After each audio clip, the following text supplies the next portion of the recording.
Quelle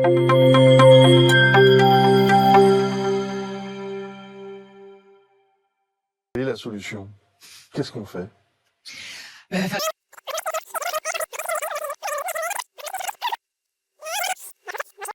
Rosa Mesiane, bien plus qu'une femme au destin extraordinaire, incarne le manifeste fondamental d'une figure attachante, d'une Française d'aujourd'hui.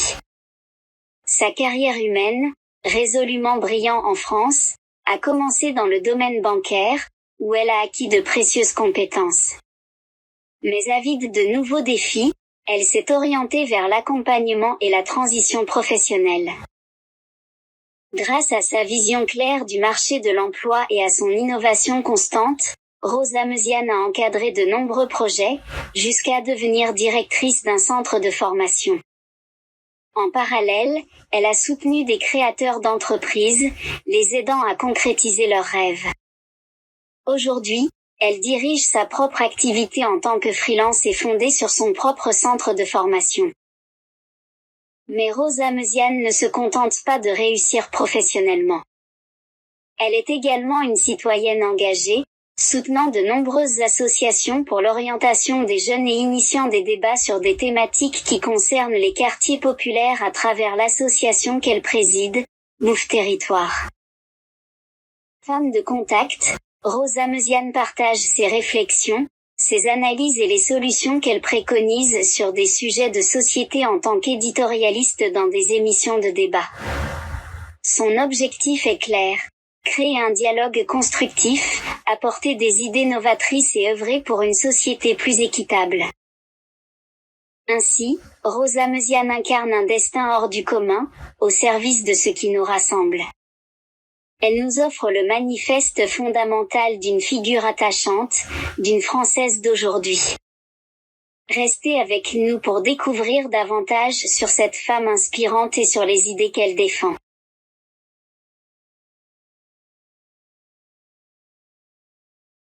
Quelle est la solution? Qu'est-ce qu'on fait? Il va falloir déjà comprendre ce qui n'a pas fonctionné depuis 40 ans. Je crois qu'il n'y a pas de mauvaises graines ni de mauvais hommes, comme le disait Victor Hugo, mais il n'y a que des mauvais cultivateurs. Et je crois qu'on est en train de récolter ce qu'on a semé depuis 40 ans. On a fait en sorte que ces quartiers deviennent une vraie cocotte minute, une bombe à retardement, un volcan, on peut utiliser toutes les métaphores qu'on veut.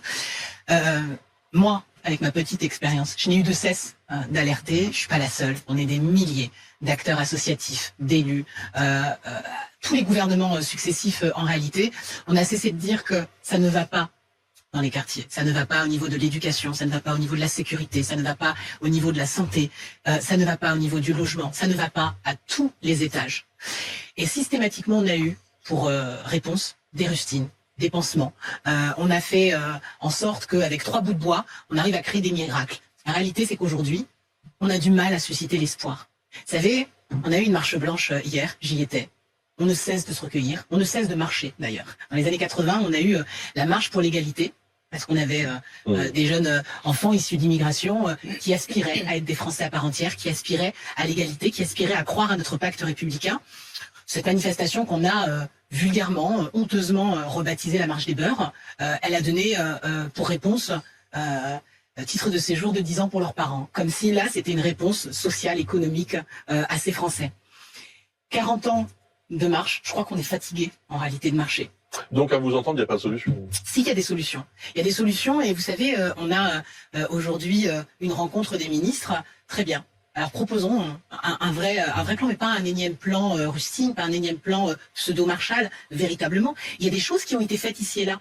Par exemple, le dédoublement des classes. C'est une chose qui va dans le bon sens. Mais encore une fois, ça a été fait par parcimonie dans certains territoires. Il y a des choses qui ont été faites dans le 93, comme le fait de renforcer la rémunération des policiers et des enseignants pour qu'ils puissent rester dans ces territoires. Très bien, mais ça a été fait qu'en Seine-Saint-Denis. Ça, à chaque fois, en fait, on saupoudre. Pourquoi?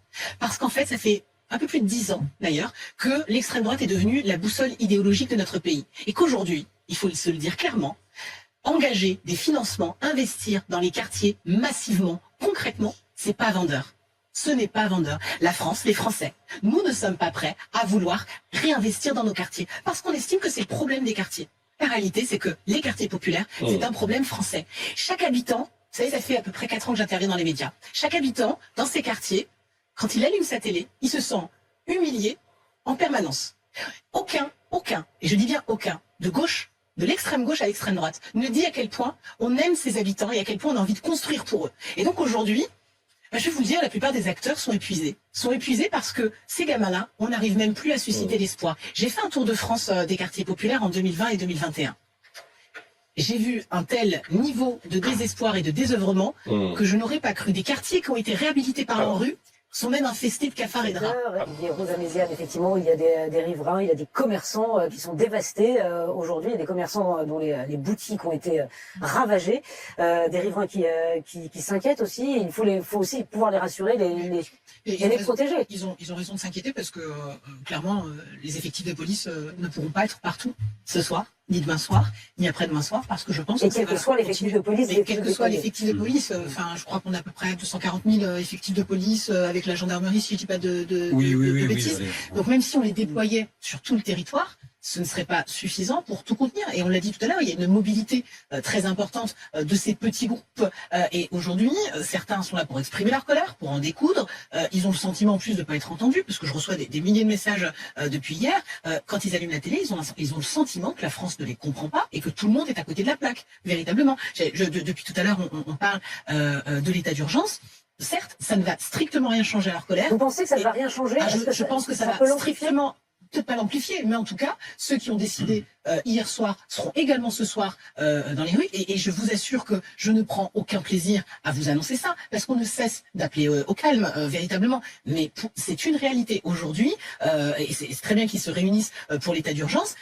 Encore une fois, où est la réponse politique au problème que cette vidéo véritablement, elle a choqué. Emmanuel Macron va faire des annonces, des annonces majeures pour calmer les choses. La priorité, c'est de protéger ceux qui n'y sont pour rien, on est d'accord. Il y a 2 temps. Il y a le temps de la sécurité. Bien évidemment, tout le monde aspire à ce que ça se calme. Le problème, c'est qu'on est en pleine vague, d'accord? Donc là, la vague, quand on se la prend, on peut juste essayer de limiter la casse, mais on est en train de se la prendre. Et c'est exactement la temporalité qu'on est en train de vivre aujourd'hui.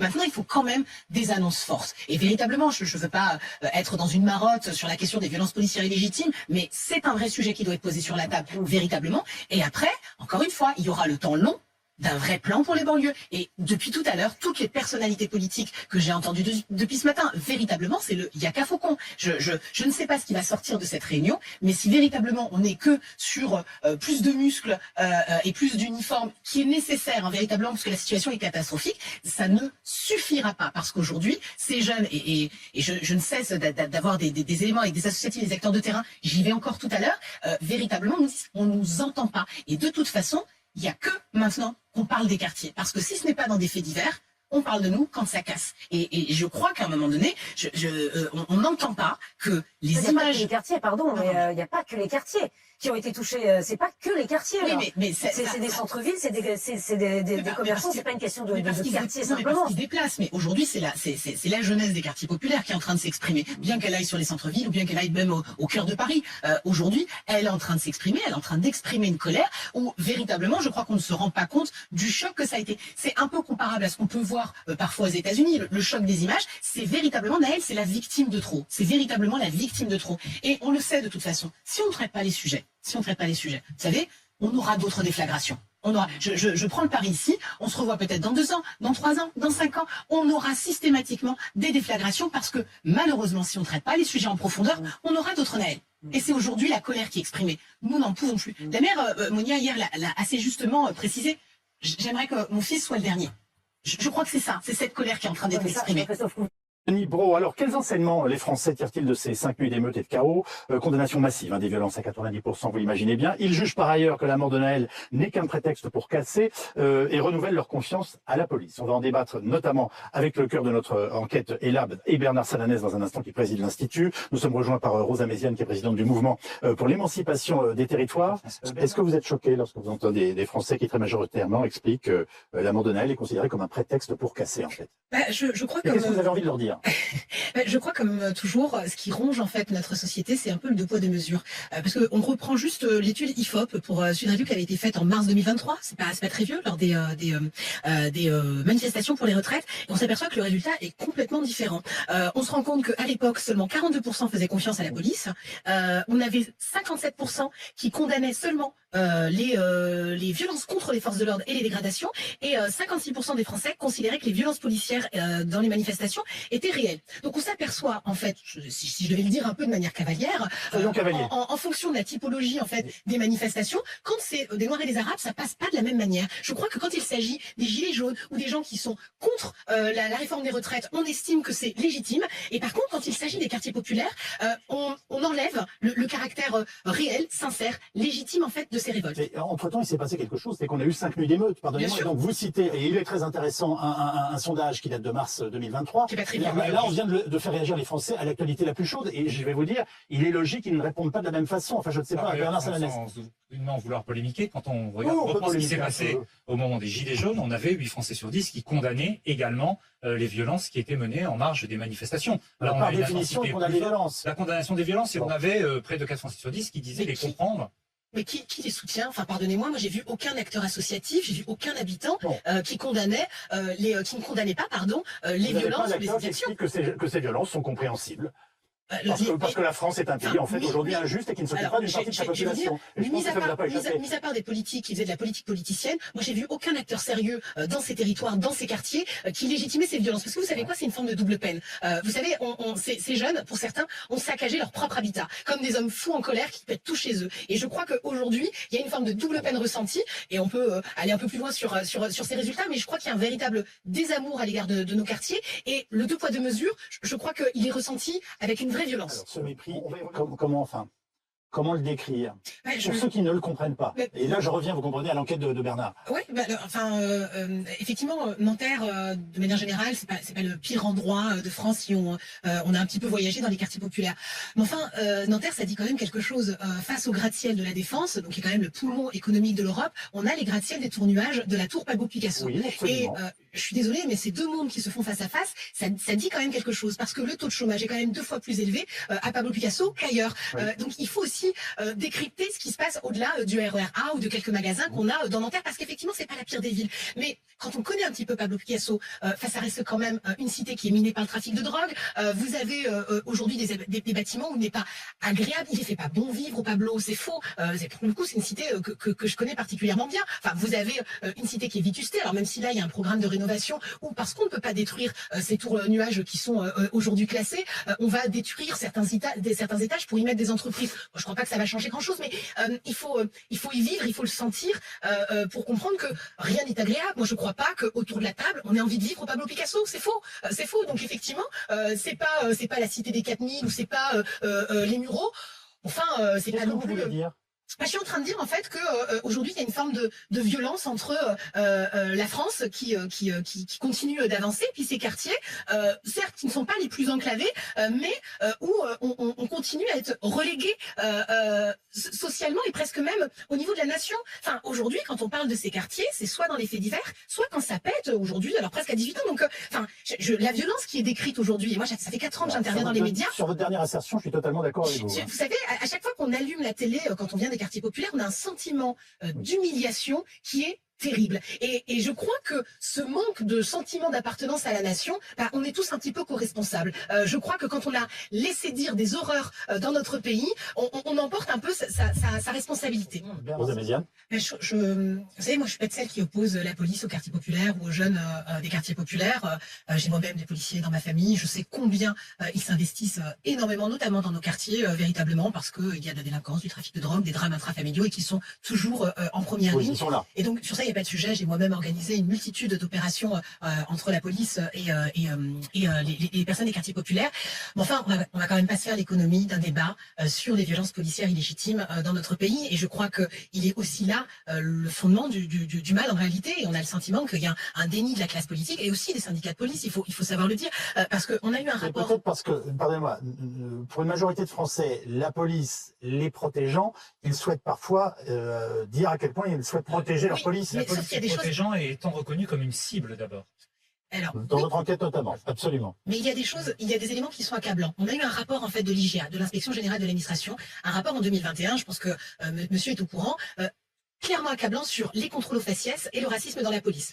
Clairement, ça n'a pas fait débat, ça n'a pas été publié, ça n'a pas fait un vrai débat national, et pourtant c'est un rapport de l'IGA.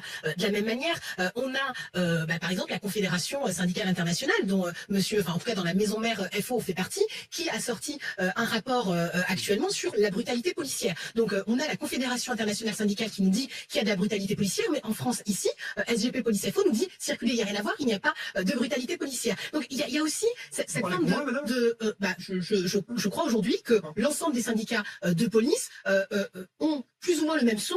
Il n'y a pas de violence policière illégitime dans la police, et j'ai entendu constamment. Grégory Giraud va vous répondre. C'est bien de rajouter. C'est marrant d'ailleurs de rajouter violence policière illégitime. Vous êtes la première à le faire.